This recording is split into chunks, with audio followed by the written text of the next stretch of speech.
Jackson. Oh, you put him at 1. I got him at 1. Oh. And the reasons for it, he's MJ. Thriller is the greatest selling album of all time. Then he follows it up with another home run, Bad. And let's forget the 10 years prior to that when he was Kid Mike. ABC, 1, 2, 3. The Love You Save, I Want You Back. Dancing Machine. Who's Loving You? I mean, Michael has so many hits. Oh, and the song that Troopery did, All I Do Is Think of You. He has so many iconic hits, not including Off the Wall, which I did not mention, the album, to the point it's hard to put Michael in anybody's category. He's number 1 by default, right? Like I feel like he's only challenged by one other name, and I would still choose Michael Jackson. Despite the controversy, despite whatever, music, particularly in the United States, has never been the same. And if there has been somebody that has pioneered the modern day sound, has influenced every single genre from R&B to pop to on the Dangerous album. What is it? Do you remember? Oh, yeah. Produced by Teddy Riley. Y'all, like, come on. You know when it came on with the colors. Right. Do you remember the time? I mean, I'm sorry, you are a Michael hater if you don't choose this brother at number 1. And that's why I'm choosing Michael Jackson as my number 1 male vocalist of all time. I give you that. Even though that is my favorite artist of all time, I don't have him at number 1. I just don't. Number 1 person I put as my number 1 is the one and only Freddie Mercury. Why?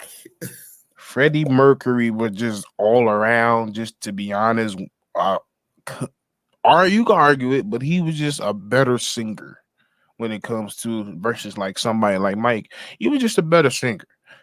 His range was ridiculous. If you ever heard, I mean, everybody know Killer Queen and his whole presence he bring to it, the long notes, how long he could have it, but the voice that he had was so strong and it had a bit of soul to it, and it was warm to some degree. So he was just, for his time, like he was that dude. When we talking about one of the best singers, he's always gonna be one of the first people you bring up. So I had to put him there. Like I said, Killer Queen, We Are the Champions, Don't Stop Me, Barcelona. Like it's a lot of songs they did that if anybody else would have did it, like We Are the Champions is not We Are the Champions. If he didn't sing it. No, honestly, and nobody's ever remade that song. I'm pretty sure they have, but I'm pretty sure they have. Like you'd be surprised I guarantee if I go on music, iTunes right now, somebody done done it. Somebody done done it for sure. Because I'm pretty sure it's a rock version to it too. Yeah, but I feel like, yeah, you're right. We Are the Champions. I'm not gonna lie. It's not the greatest song, but it made it great. Yeah, it is different. I can't debate We Are the Champions, and we'll keep on fighting to the end. Dun, dun, dun. Yeah. We are the champions. Well, yeah, like even with his stuff, because the reason he came to my mind so first, because for some reason, because when we call Bulls doing a telecast, doing timeouts in like the third quarter, they always play this clip. It's a legendary clip. Everybody know. I forget what concert it is when he has all white on with the white t-shirt, white pants, and then he's playing with the crowd doing the interaction. Just stuff like that was just so creative for his time, but it showed off his vocal talent as well, because not too many people could do that. Like that was some Minnie the Moocher type stuff right there, and then it was a homage back to the other people that have done it well. So he's also a student of the game as well. That's true. All right, not mad at it. Not mad at it at all. Number 2 coming in, I have Prince as my number 2 artist.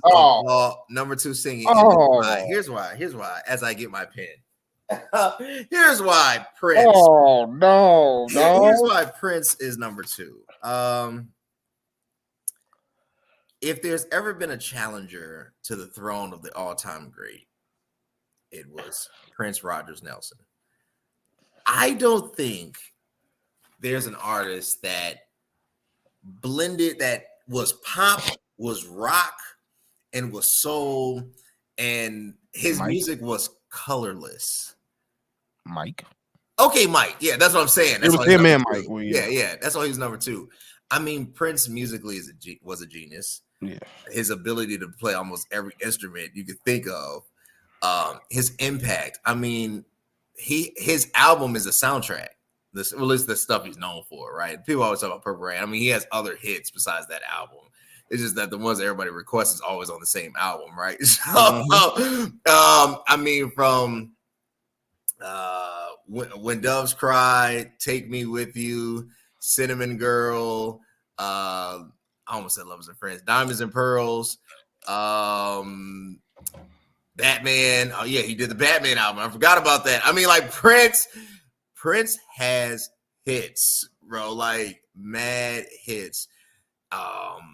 Of course, Purple Rain, and we all know the Bishop Paul Morton version, Let It Rain. So I mean, Prince is iconic. When I was a kid, I wanted to be Prince. Well, I started playing the guitar literally for that, just because of him, man. I saw Purple Rain. I was like, I'm gonna give me a chick like Apollonia.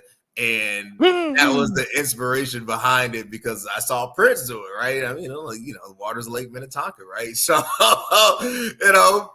Prince to me is the number 2 when it comes to greatest male singers of all time.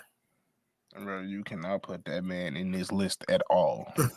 You just can't. I get I agree with you with all the musical stuff and behind it, yes. But the dude cannot sing like that. He could hold a note, but he when we talking about greatest vocals, anybody can sound like Prince, bro. If it is just like my mother, live in the world, it's so cold. That's blasphemy. If you just look, but I'm thinking the science of singing. Like, he's not really singing like that. If we're talking about singing, like, if you don't like what the world you're living in, it's not really singing like that. He's not the singer like that. Like, oh my gosh, he just not like he is like, who can I could compare him to? He's like, he's not Kirk, but he's like Kirk. He's not Kirk, but he's like who? He's like JJ Harrison. He's like JJ Harrison. It's like, bro, you can hold a note. You're gonna live to see it happen. I don't know why I get this song. Yeah, you can hold the note, but you don't really sound good when you really think about it. Oh shoot! He said he. It's like that's the best person I can compare it to. He said it sound good. I forget who it was. It was. Incredible I think the song was called "I Am Grateful" with JJ Harrison. I was like, I was like, nah. But yeah, but my 2 is Mike, of course, for everything I say. But I recently, I think, maybe almost a year, not even a couple months ago, I stumbled upon this video, and I already watched tons of documentaries and videos on Mike